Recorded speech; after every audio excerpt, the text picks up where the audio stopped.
පසුගිය සතියේක එස්.බී. දිසානායක අමාත්‍යවරයා පේරාදෙණිය සරසවියට ගිය වෙලාවේදී ශිෂ්‍යෝ වගේක් හෝ කිව්වා. ඒ වගේම ජනාධිපතිවරයා ජයවර්ධනපුර විශ්වවිද්‍යාලයට ගියාම හූ කියන්න සැලසුම් කරලා තියෙනවා කියලා කටකතාවක් පැතිර ගියා. මේ කටකතා ගානකට නොගත්තු ජනාධිපතිවරයා පසුගිය අඟහරුවාදා පස්වරුවේ ශ්‍රී ජයවර්ධනපුර සරසවියට පැමිණියා. විශ්වවිද්‍යාලයේ ඉදිකරුණු නව පිහිනුම් තටාකාංගනේ ජනාධිපතිවරයා විවෘත කරද්දී ඒ අවස්ථාවට එක් වෙලා හිටපු 7000කට අධික විශ්වවිද්‍යාල සිසුන් පොල්වර සන්දී අත්පුඩි ගැහුවා. විශ්වවිද්‍යාලයේ උපකුලපතිවරයා ළමයින්ගේ මේ ක්‍රියාව දැකලා කිව්වේ මොනවද දන්නවද? මේක බෞද්ධ විශ්වවිද්‍යාලයක්. මේකේ ඉන්නේ කෙලෙහි ගුණ දන දරුවෝ. ඒක අද මේ අත්පොළ සංහඩින් හොඳටම පේනවා. එක්සත් ජාතික පක්ෂ කෘත්‍යාධිකාරී මණ්ඩල රැස්වීමට පෙර එදින පෙරවරුවේ සිරිකොත මන්දිරයේ ඉතාම රහසිගත සාකච්ඡාවක් පැවැත්වුණා. මේ සාකච්ඡාවට 30 අතනායක කරු ජයසූරිය විජේදාස රාජපක්ෂ අසුන්ගත් අතර ප්‍රතිසංවිධාන පිළිනේ සාකච්ඡාවේ අසුන්ගත්තේ රංජිත් මද්දුම බණ්ඩාර, සජිත් ප්‍රේමදාස සහ දයාසිරි ජයසේකර යන මන්ත්‍රීවරුන්. අපි මොනවා කතා කරගත්තත් වැඩක් නැහැ. ලබන 12 වෙනිදා සම්මේලනයේ තියන්න හැදුවත් ඒක වළක්වන්න කිසියම් පිරිසක් උත්සාහ කරමින් ඉන්නවා. අපිට ආරංචි මේ සම්මේලනයේ පැවැත්වීම වළක්වන්න කියලා. ඒ පිරිස උසාවි යන්නයි සූදානම්. දයාසිරි ජයසේකර මෙහිදී කරුණු පැහැදිලි කළා. දයාසිරිගේ කතාවට ඇහුම්කන් දුන්න කරු ජයසූරිය කිව්වේ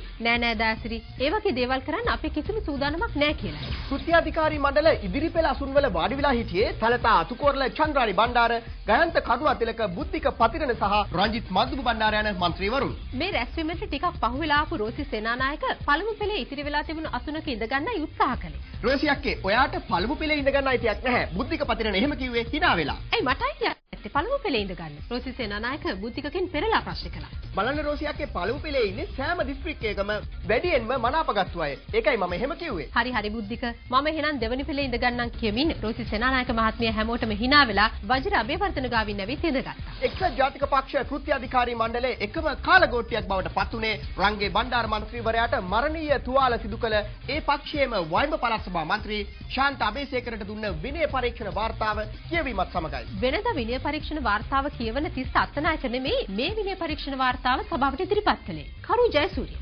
රංගේ බණ්ඩාර මන්ත්‍රීවරයාට පහර දුන්නේ ශාන්ත අබේසේකර කියන බව තහවුරු වෙලා තියෙනවා. අපි ඔහුගේ පළාත් සභාවේ විපක්ෂයේ සංවිධායක ධුරය මාස 6කට අත්හිටුවන්න තීරණය කළා. පක්ෂයේ නායකයෙකුට පහර දුන්නම දෙන දඬුවම මේක නම් මමත් මේ පක්ෂයේ නායකයෙකුට පහර දෙනවා. වෙන කාටවත් නෙමෙයි. මේ විනය පරීක්ෂණය හරියට නොකරපු 30ට එදාට මටත් මාස 6කට විතරයි තනතුරු අහිමි කරන්න පුළුවන් වෙන්නේ. 30 පුළුවන් නම් එන්න පුත්තලමට. එදාට මගෙත් වැඩ බලා ගන්න පුළුවන්. රංගේ බණ්ඩාර මන්ත්‍රීවරයා මේ විදිහට පාරම්බෑවේ තමන්ගේම පක්ෂ මහලේකම් 30 අත්තනායකට. රංගේ බණ්ඩාරගේ කතාවට බාධා කරන්න ජෝන් අමරතුංග නැගී සිටියත් වැඩක් වුණේ නැහැ. කෘත්‍යාධිකාරී මණ්ඩලයේ හිටපු විශාල පිරිසක් එක හඬින් කෑ ගහලා කිව්වේ කරුණා කරලා ඔබතුමා ඉඳ ගන්න. රංගේ බණ්ඩාරට කතා කරන්න ඉඩ දෙන්න කියලායි. අවසානයේදී පක්ෂ නායක රනිල් වික්‍රමසිංහ මහතා විනය පරීක්ෂණ වාර්තාව බලලා කිව්වේ මොකද දන්නවද?